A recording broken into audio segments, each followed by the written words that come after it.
Yeah, yeah, I'm right back at you like I never left, and I'm gonna go this hard to my last breath. It's Lil Kenny Russell, Canoon, Consul Moon. You already know what you're gonna give when you step in the room. You're now dealing with Canoon. Yeah, yeah, I'm here. While I'm here, I'm gonna make the information direct and clear because a lot of y'all can't hear. Now, welcome back to Make My Ancestors Great Again. This is another edition of My Thoughts 66, and I want to give my thoughts on the Bible verse. Okay, it's in regards of the Ark of the Covenant. I guess it has so much power and things of that nature and mystique and a lot of mysterious things about it. It was powerful and I mean, I believe they even used it as a war weapon, you know. So I want to give my thoughts on that. It should be a quick video. I have something else planned for tomorrow. I did for today as well, but um, like I say, I'm a little bit under the weather in terms of like I have a sore throat or something or whatever the case may be, but it doesn't matter. I want to give my thoughts on this particular verse, something real quick, and just explain a couple of things from my thoughts, and that's it. So let's see.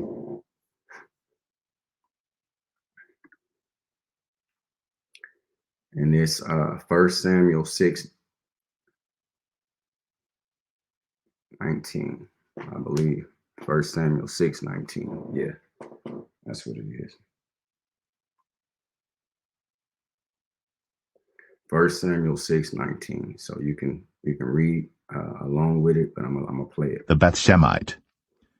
And he smote the men of Bethshemesh, because they had looked into the ark of the Lord. Even he smote of the people 50,060 men. And the people lamented, because the Lord had smitten many of the people with a great slaughter. And the men of Okay, and this is speaking about the Lord. Okay, it said, and he smote. The word smote, SMOTE, means to kill. Okay, he smote 50,700 men of a town called Bethshemesh because they was looking in the ark. Okay, the Ark of the Covenant. Um, my thoughts on it is that's real strange. When you have a God like this, you don't have to worry about the devil. Okay, that's why I'd always say you don't fear no man but God. It doesn't say nothing about the devil. The devil probably wish he was that bad. Okay, so let's go to it again. Let me show you one more time what it said. Okay, and he smote the men of Bethshemesh because they had looked into the ark. Okay, they looked into the ark of the Lord. Even he smote of the people 50,060 men. That means 50,070. So just on the casual stroll, when you looked over at the Ark of the Covenant, 50,000 men was striking and took to their death, uh, according to this Lord. This is what the book says now. And it said the men lamented. That means they mourned. They sat there and mourned and cried because the Lord had smitten many of the people with a great slaughter. So I want to play that one more the time. Bethshemite. And he smote the men of Bethshemesh, because they had looked into the ark of the Lord. Even he smote of the people 50,060 men. And the people lamented, because the Lord had smitten many of the people with a great slaughter. And the men of the Bethshemite. Okay. So again, it's not hard to understand what I'm talking about. I made a short video saying that God is worse than the devil, and what I meant by that was in totality of destruction. That's what I meant. See, because a lot of people say, "Man, the devil is busy. The devil is busy. This and that," but it's a scripture in the Bible that said the devil had to sit there by the Lord's feet and he shivered. He couldn't do nothing until God said he can do something. Okay, that's how the story goes now.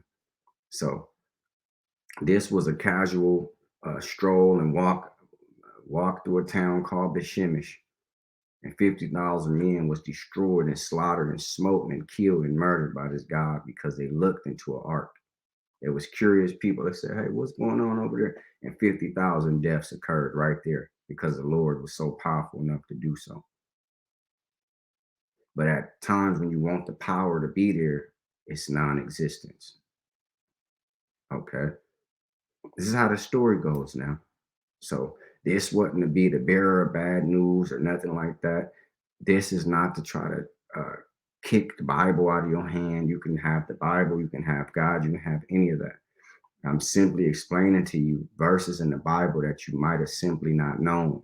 See, and if this means something else to you, because see, and this is the thing, if you don't have hard copies of books and literature, they're going to change it because I have that in the digital Bible. And when you go through other translations, they have changed it. The King James was out before these translations, but they have changed it now to where it says that the Lord killed 70 men.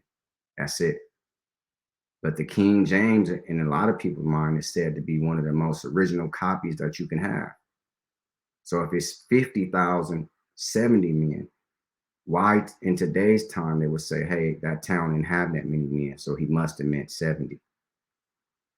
So you have men today on the ground thinking they can speak for somebody that's not on the ground, who inspired these men to write exactly what they wrote.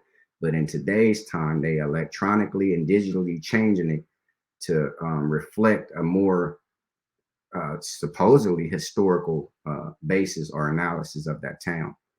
That town wouldn't have 50,700 men. Well, say it there. So is that a lie or contradiction or what's going on? So when you type it in now and say 70 men died, see, because they keep changing and fixing things up to try to make the story feel real to them. Okay. So 70 men he killed because they looked into the ark. I don't care if it was one. In my opinion, that's nothing godly about that. That's wrong. Okay.